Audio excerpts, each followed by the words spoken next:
بس ایک آسرا مشکل میں ہے رحمان کا، زمانہ منتظر ہے رب کن کے فرمان کا، ہے یہ وقت دعا اور تو ہی کارساز ہے مولا، کہ تجھ کو واسطہ دیتے ہیں ماہ قرآن کا۔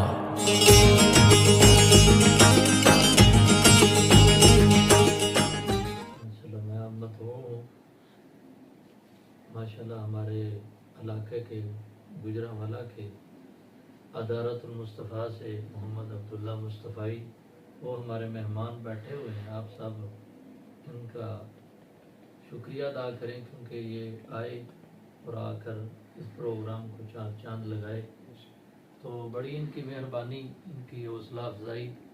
بالخصوص میں ناظرین سامعین کو کہوں گا کہ ہم سب کی حوصلہ افزائی اسی میں ہے کہ جو ہم باتیں کر رہے ہیں آپ کو فی الفور نظر آ رہا ہے کہ ہم یعنی خلاف سنت نہیں چل رہے، تو خلاف شرع جو کام کرتا ہے ان کی باتوں پر نہ عمل کریں، جو سنت کے مطابق عمل کر رہا ہے ان کی باتوں پر تو ہمیں عمل کرنا چاہیے۔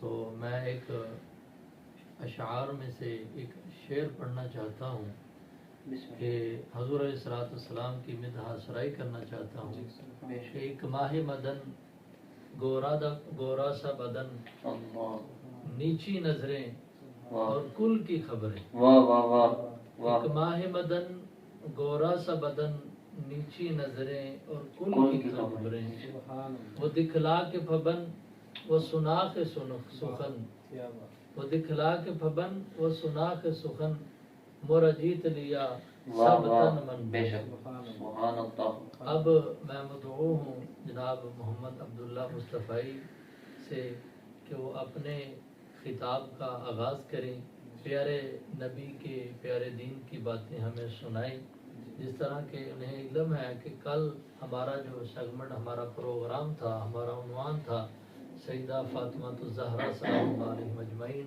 رضی اللہ تعالی عنہ، ان کی شان میں ان کی وصال کا دن تھا، اس لیے ہم نے یہ عنوان رکھا تھا۔ آپ سے گزارش ہے کہ ان کی زندگی کے مطابق جو ہماری ماؤں بہنیں ہیں، جو ان کا معمول ہے، جو ان کا طریقہ کار تھا، وہ کیسے زندگی گزارے کرتے تھے، میں ان سے سوال آپ سے گزارش کروں گا کہ آپ ان کی زندگی پڑھیں اور ہمیں سنائیں، ہم لطف اندوز ہوں۔ الحمدللہ رب العالمین والصلاة والسلام علی من کان نبی و آدم بین الماء والتین، رحمۃ للعالمین خاتم الانبیاء والمرسلین وعلی آلہ الطیبین و اصحابہ الطاہرین، اما بعد فاعوذ باللہ من الشیطان الرجیم، بسم اللہ الرحمن الرحیم، اللہم نور قلوبنا بالقرآن وزین اخلاقنا بالقرآن ونجینا من النار بالقرآن وادخلنا الجنت فی القرآن۔ اللہ تعالیٰ کی حمد و ثنا کے بعد رسول اکرم شفیع امم رحمت دو عالم جلوہ صبح ازل نور ذات لم یزل باعث تکوین عالم فخر آدم و بنی آدم معصوم آمنہ احمد مجتبیٰ حضرت محمد مصطفیٰ صلی اللہ علیہ وآلہ وسلم کے حضور ناز میں اپنی عقیدتوں، ارادتوں اور محبتوں کا اخراج پیش کرنے کے بعد میرے سامعین حضرات، ناظرین حضرات، السلام علیکم ورحمۃ اللہ وبرکاتہ۔ وعلیکم السلام ورحمۃ اللہ وبرکاتہ۔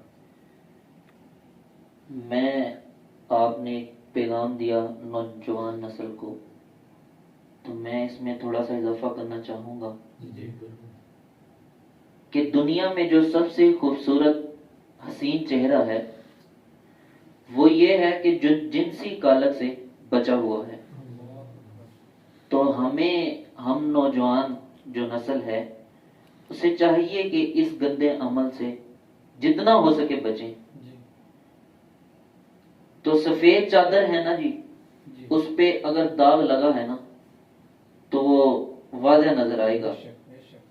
تو ہمارا چہرہ الحمدللہ ایسے داغ سے بچا ہی رہنا چاہیے کہ ہم کل بروز محشر اپنے آقا کریم جناب محمد مصطفیٰ صلی اللہ علیہ وآلہ وسلم کو، ویسے تو گناہگار ہیں، بدکار ہیں، لیکن اس گندے عمل سے بچے تاکہ ہمیں شرمندگی کم ہو. تو یہ میں پیغام دینا چاہتا تھا. اپنے موضوع کی طرف آتا ہوں. سیدہ خاتون جنت رضی اللہ تعالی عنہا، میں یہ سمجھتا ہوں کہ آپ کو جو سب سے بڑی فضیلت حاصل ہے وہ یہ ہے کہ آپ نبی کریم صلی اللہ علیہ وآلہ وسلم کے جگر کا حصہ ہیں. آپ ان کی لختے جگر ہیں. آقا علیہ الصلوۃ والسلام نے آپ کے بارے میں ارشاد فرمایا، اے فاطمہ تم میرے جگر کا حصہ ہو. یہاں ٹکڑا لفظ بھی استعمال کیا جاتا ہے، لیکن میرے علم کے مطابق جتنا میرا ذہن کام کرتا ہے ٹکڑا الگ ہو جاتا ہے. میں نے اس وجہ سے حصہ استعمال کیا کہ اے فاطمہ تم میرے جگر کا حصہ ہو. تو اب یہاں حضرت بڑی سوچنے والی بات ہے کہ آقا علیہ الصلوۃ والسلام نے ان کو جگر کا حصہ ہی کیوں کہا؟ کچھ اور بھی الفاظ منتخب کیا جا سکتا تھا، لیکن پھر بھی جگر کا حصہ ہی کیوں کہا؟ تو علماء حضرات فرماتے ہیں یہ جو جگر ہوتا ہے نا جی، یہ خون پیدا کرتا ہے، اور جب یہ خون پیدا کرنا چھوڑ دینا تو انسان کا جسم نکارا ہو جاتا ہے. تو سیدہ کائنات کو جگر کا حصہ کہا گیا. سیدہ کائنات کو جگر کا حصہ اس لیے کہا گیا، یہ جو سیدہ سے محبت کرتے ہیں نا تو گویا کہ ان کا ایمان کی ایک ایک چیز سلامت ہے، اور جو شخص سیدہ سے محبت نہیں کرتا گویا کہ اس کے ایمان کا خون ہی پیدا نہیں ہو رہا، وہ نکارا بندہ ہے، اس کا کوئی فائدہ ہی نہیں. یہ بڑا خاص اشارہ ہے جو میں نے آپ کو بتایا کہ سیدہ کائنات کو جگر کا حصہ کیوں کہا گیا. ایک بات میں یہ بھی آپ کو بتاتا چلوں کہ جتنا ادب، احترام، محبت اور دل لگن کے ساتھ اہل سنت ان کا ذکر کرتے ہیں، اس طرح کوئی بھی ان کا ذکر نہیں کر سکتا. آپ سیدی اعلیٰ حضرت کو پڑھ کر دیکھ لیجئے، آپ نے کئی کتابیں لکھی ہیں، آپ ان کتابوں میں سیدہ کا نام نامی اسم گرامی بہت ہی کم لکھا ہے، بہت ہی ان کا نام کم استعمال کیا ہے. آپ نے ان کے القابات میں سے کچھ لفظ چناؤ کیے، اور وہ لفظ جو چناؤ کیے ان میں سے بھی ایک سے بڑھ کر ایک لے کر آئے کہ انہیں مرتبے مقام والے صفاتی نام سے پکارا جی. ہے، یعنی اس میں نام ذاتی نام سے نہیں پکارا. بالکل. کیا بات. اور یہاں پر علماء نے بہت پیاری بیان بات لکھی ہے، اعلیٰ حضرت سے بڑھ کر اب کون ادب سکھا سکتا ہے؟ کون اہل بیت سے اس لحاظ سے محبت کر سکتا ہے؟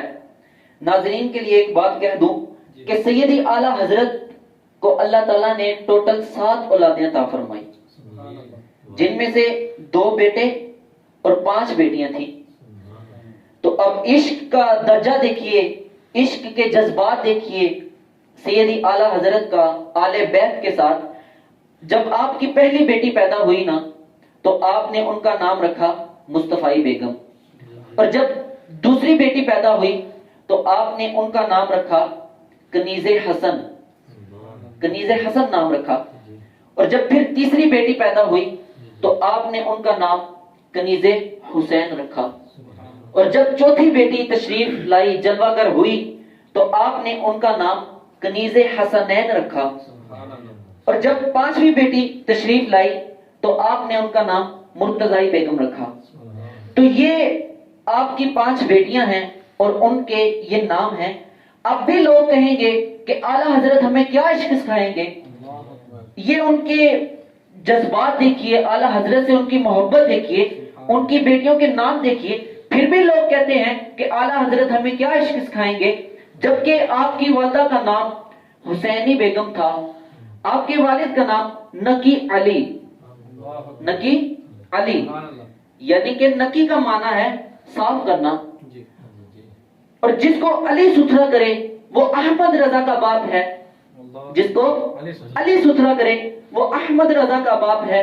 میں یہ عرض کر رہا ہوں کہ جب بھی ان کا ذکر کیا جائے، جب بھی ان کی بات ہو جائے تو اس طرح سے ہو، اس ادب سے ہو کہ ہماری آنکھیں بھی وضو میں ہو، ہمارا اعضاء بھی وضو میں ہو، ہمارا دل بھی وضو میں ہو، اور ہماری روحانیت بھی وضو میں ہو، پھر ان کا ذکر کیا جائے۔ تو اعلیٰ حضرت کا عشق ان سے، اہل بیت سے اس قدر تھا، کیونکہ آپ زہرا ہیں تو نبی پاک صلی اللہ علیہ وسلم آپ کو سونگا کرتے تھے۔ اللہ اکبر۔ میرے اور آپ کے آقا مولا نے فرمایا میری بیٹی جنت کی کلی ہے اور مجھے جنت کی خوشبو آتی ہے، تو یہ آپ کا مقام ہے، یہ آپ کی شان ہے۔ آپ کی زندگی جو ہے نا جی، یہ مسلمان عورتوں کے لیے اس میں بہت سے اسباق ہیں۔ میں ایک خاص بات کرنا چاہوں گا اس میں سے کہ جب آپ کی شادی ہوئی نا، یہ ایک بڑا خاص موقع ہوتا ہے جہاں پر بے پردگی ہو جاتی ہے، بڑے بڑے حضرات بھی اس کو روک نہیں سکتے، مطلب کوئی نہ کوئی کمی رہ جاتی ہے۔ بڑے پردے والے ہیں۔ ہاں جی۔ تو جب سیدہ خاتون جنت کی شادی ہوئی، گھر سے رخصتی تو ہونی تھی، تو وہ اس انداز سے کہ سب سے پہلے آقا کریم باہر تشریف لائے، پھر ان کے بعد سیدہ خاتون جنت سیدہ کائنات وہ باہر تشریف لائیں، پھر ان کے بعد مولا علی مرتضی تشریف لائے۔ اب یہاں پر جو صوفیانہ نقطہ ہے نا، جو سمجھنے والی بات ہے، وہ یہ ہے کہ سیدہ کائنات اس دن بھی یہ پیغام دے رہی ہیں کہ آج میں اللہ اور ان کے نبی کے حکم پر جا رہی ہوں، آج کے دن میں اللہ اور اس کے نبی کے حکم سے جا رہی ہوں، لیکن بے پردگی آج بھی نہیں ہے۔ تو اس پر جو یہ پوائنٹ ہے ہمیں دیکھنا چاہیے، اس پر غور کرنا چاہیے کہ ہمارے حالات کیا ہیں، ہمارے شادی کے پروگرام کیا ہیں۔ تو یہاں پر میں اپنے گفتگو کا اختتام کرتا ہوں۔ میرے پیارے مرشد محمد رضا ثاقب مصطفی صاحب، آپ نے ان کی شان پر کیا خوبصورت لکھا، فرماتے ہیں پے کرے شرم و حیا ہے، پے کرے شرم و حیا ہے، سیدہ زہرا بطول منبع صبر و رضا ہے، سیدہ زہرا بطول پارائے قلب محمد ملکائے خلد بری، پارائے قلب محمد ملکائے خلد بری، بانوئے شیر خدا ہیں سیدہ زہرا بطول، اور ام ثاقب تھی بحمد اللہ کنیز فاطمہ، ام ثاقب تھی بحمد اللہ کنیز فاطمہ، نسلوں سے ہم تو گدا ہیں سیدہ زہرا بطول۔ ماشاءاللہ۔ ناظرین و سامعین دیکھیں، ان کا دوسرا سال ہے دارت المصطفیٰ میں، تو لیکن اتنی پیاری گفتگو، اتنا پیارا انداز انہوں نے اپنایا۔ اللہ تعالیٰ ان کے علم میں بھی، ان کی عمر میں بھی اللہ تعالیٰ اور ان کے علم میں برکت عطا فرمائے۔ اللہ تبارک و تعالیٰ کی بارگاہ میں دعا ہے کہ اللہ تعالیٰ تمام علماء حق اہل سنت کے جو علماء ہیں، جو رفقاء ہیں، جو مقابرین ہیں، ان کی زندگی جیسی ہمیں زندگی اللہ تعالیٰ ان کی زندگی جیسی ہمیں زندگی اللہ تعالیٰ عطا فرمائے اور گزارنے کی اللہ تعالیٰ توفیق عطا فرمائے۔ بات یہ ہے کہ ہمیں حضور علیہ الصلوۃ والسلام کے فرمان کے مطابق سب سے افضل کہ ان کا جو فرمان ہے، ان کی زندگی ہمارے لیے بہترین نمونہ ہے۔ تو اسی پروگرام کا اس جگہ پر یہی ہم اختتام کرتے ہیں، کیونکہ ہمارا پروگرام کا وقت ختم ہو چکا ہے، تو ہم اپنے اختتام کی طرف جاتے ہیں۔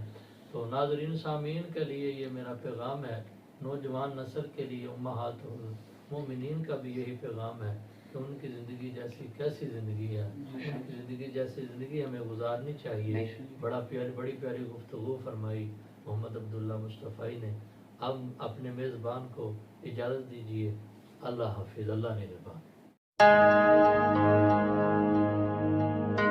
بس ایک آسرا مشکل میں ہے رحمان کا، زمانہ منتظر ہے رب کن کے فرمان کا۔ ہے یہ وقت دعا اور تو ہی کارساز ہے مولا، کہ تجھ کو واسطہ دیتے ہیں ماہ قرآن کا۔